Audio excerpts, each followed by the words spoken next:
A paz do Senhor, meus amados irmãos. Hoje quero trazer mais uma mensagem e essa mensagem ela está no livro de Jeremias.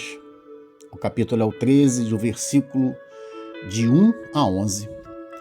E a Santa Palavra vai dizer: Assim me disse o Senhor, vai e compra um cinto de linho e põe-o sobre os teus lombos, mas não o coloque na água. E comprei o cinto conforme a palavra do Senhor e pus sobre os meus lombos. Então me veio a palavra do Senhor pela segunda vez, dizendo: Toma o cinto que compraste e traze sobre os teus lombos, e levantai-te, e vai ao Eufrades, e escondendo ali numa fenda de uma rocha. E fui, e o escondi junto ao Eufrades, como o Senhor me havia ordenado. Sucedeu, ao fim de muitos dias, que me disse o Senhor: Levanta-te, vai ao Eufrades e toma dali o cinto que te ordenei e que escondeste ali.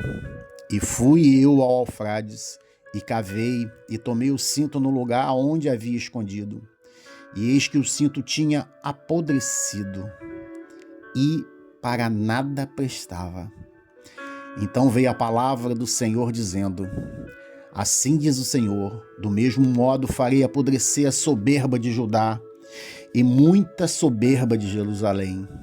Este povo maligno que recusa ouvir as minhas palavras, que caminha segundo a dureza do seu coração e anda após deuses alheios, para servi-los, inclinar-se diante deles, será tal como este cinto, que para nada presta.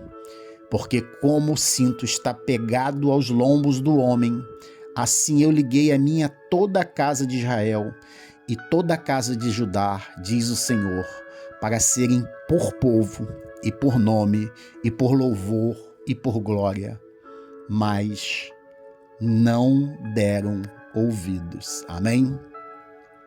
Irmãos, irmãs, Jeremias recebe uma ordem comum de Deus: comprar um cinto de linho, colocá-lo na cintura sem lavá-lo e depois escondê-lo junto ao rio Eufrades. Após muitos dias, Deus manda buscá-lo novamente. O cinto estava estragado e sem utilidade. Essa ação simbólica era uma parábola viva. Deus estava mostrando que Judá e Jerusalém haviam sido separados para si, mas por causa da rebeldia, orgulho, idolatria, tornaram-se inúteis para o propósito divino. Isto tem um significado simbólico, existe uma ligação, porque comprar um cinto de linho representava Israel como propriedade escolhida de Deus. Não molhar o cinto na água era a pureza original, não contaminada. Pôr o cinto sobre os lombos é uma relação íntima de aliança, ligado a Deus. Ir ao Eufrades, uma longa jornada, o caminho que viria para o exílio da Babilônia. Esperar muitos dias era o tempo do cativeiro. Desenterrar o cinto podre é a condição espiritual de Judá após a apostasia. O cinto representava a intimidade que Deus desejava ter com aquele povo.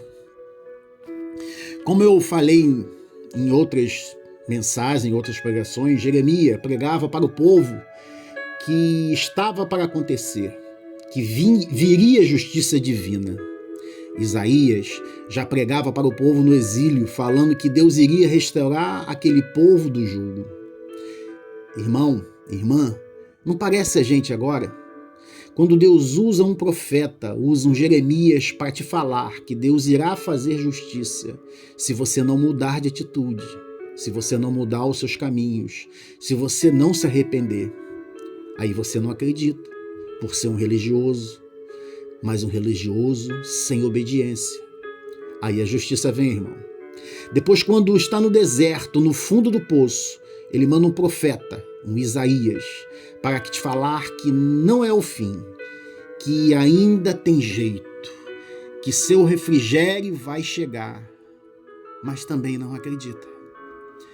Jeremias, ele é conhecido como profeta chorão, porque sofreu profundamente ao anunciar a palavra de Deus. O reino de Judá estava em decadência espiritual.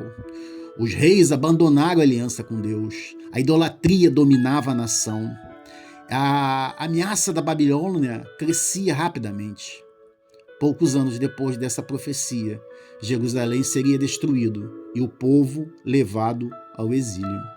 Isaías 64:6 vai dizer: mas todos nós somos como imundo, e todas as nossas justiças como trapo da imundície. O cinto podre de Jeremias é a justiça própria de Judá.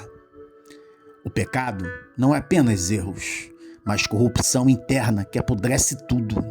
Assim como o cinto de linho, material nobre, se tornou imprestável, a religiosidade sem obediência se torna nada.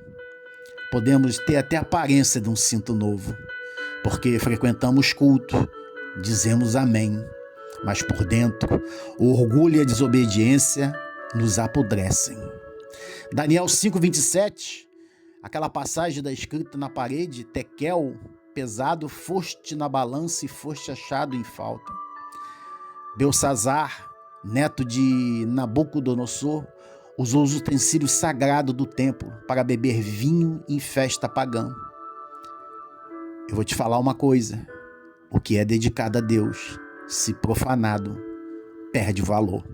Já João 13:1-17, que é a passagem de Jesus quando lava os pés dos discípulos, Jeremias foi proibido de molhar o cinto na água, porque era o símbolo da purificação. Jesus, porém, pega a água e leva aos pés sujos dos discípulos. A água que faltou no cinto de Jeremias por desobediência é oferecida por Cristo como purificação. O cinto podre representa o homem sem Cristo. A água do lava-pés representa o sangue que purifica. Não adianta secar o seu pecado, irmão, ignorá-lo. Ele precisa ser lavado por Jesus Cristo. Amém? Mateus 5:13 vai dizer: vós sois sal da terra. Quando o sal perde o sabor, torna-se inútil. Assim como o cinto estragado se tornou inútil, porque o povo estava orgulhoso, idólatra, religioso externamente, mas distante espiritualmente. A proximidade física do tempo não significa a proximidade espiritual com Deus. O cinto de linho era usado próximo ao corpo como sinal de intimidade. Os sacerdotes utilizavam veste de linho, simbolizando pureza e consagração. Deus escolheu essa imagem para mostrar o relacionamento que desejava com seu povo. O orgulho é o pecado que transformou anjos em demônios. Quando nós afastamos de Deus, não perdemos apenas bênçãos, perdemos o propósito para qual fomos criados. Uma ferramenta esquecida em uma caixa enferruja e perde sua utilidade.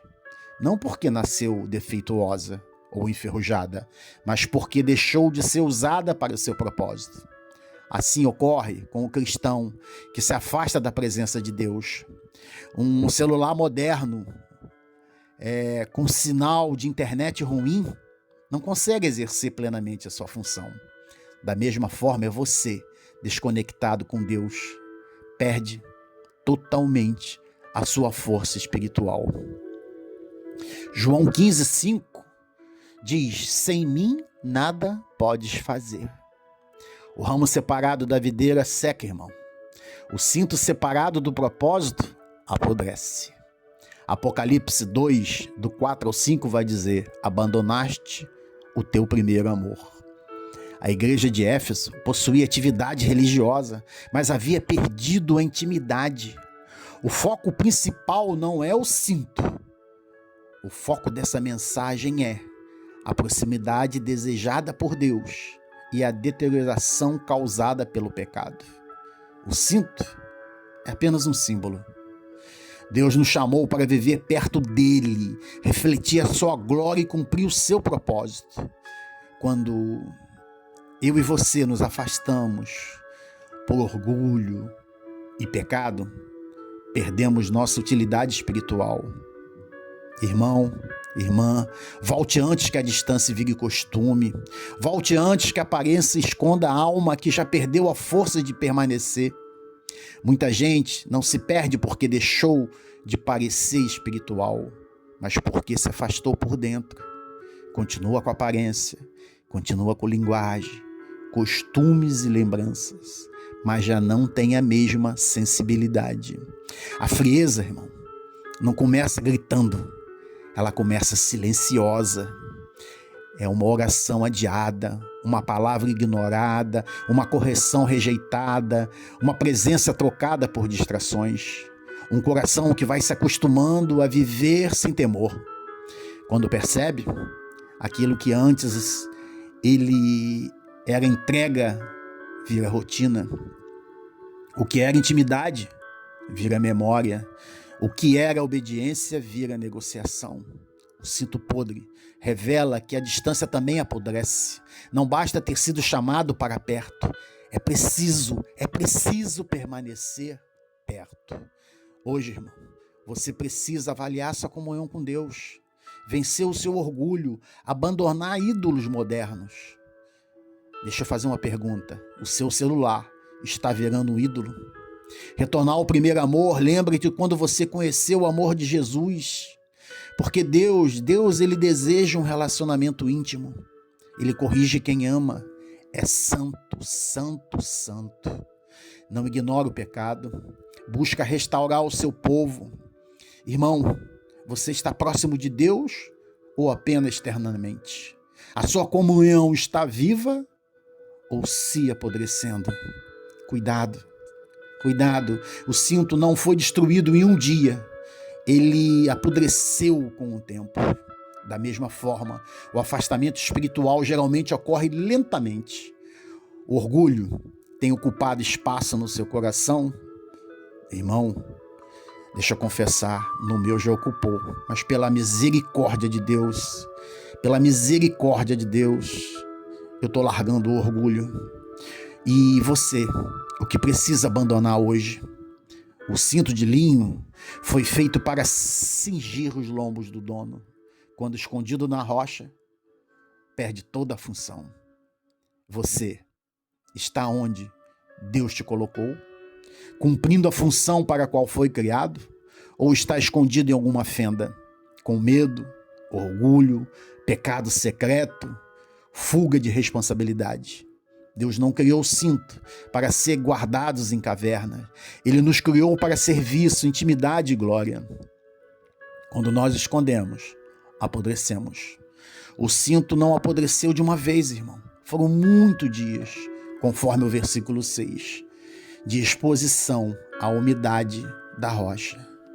O pecado precisa de tempo e escuridão para apodrecer. A pergunta é: em que fenda escura você tem escondido parte da sua vida que deveria estar na luz? A santidade, ela preserva aquilo que o pecado destrói. Deus nunca se afasta de nós, irmão. Somos nós que nos afastamos dele. O arrependimento é o caminho da volta para casa. Quando mais perto de Cristo, mais forte e útil você será. O coração humano é uma fábrica de ídolos. Cuidado com esses ídolos. Porque Salmos 73, 28 vai dizer: mas para mim, bom é aproximar-se de Deus. A soberba precede a ruína. Foi exatamente o que aconteceu com Judá, mas Jesus, que é o único e verdadeiro, onde o homem se corrompeu, Cristo permaneceu santo. Pela cruz, ele restaura aqueles que estavam estragados pelo pecado e torna novamente úteis para a glória de Deus. Volte, irmão. Volte antes que a distância vire costume. Volte antes que a aparência esconda uma alma que já perdeu a força de permanecer. Vamos orar juntos? Pai amado e Pai querido, Pai do meu Senhor e Salvador Jesus Cristo. Primeiramente, Pai, eu quero te agradecer o meu acordar, o meu levantar, sair de uma cama quente, confortável, ter um lar, ter um lanche, ter um café, irmão, enquanto muitos não têm, Pai. Ah, Pai, como eu quero te agradecer, porque a gente corre atrás de grandes coisas e esse acordar já é o primeiro milagre que nós recebemos pela tua misericórdia. Mas também eu quero pedir perdão pelo meu pecado, Pai, porque eu sou pecador em gesto, palavras e pensamentos, Pai. Eu sou vivo, estou vivo pela sua misericórdia.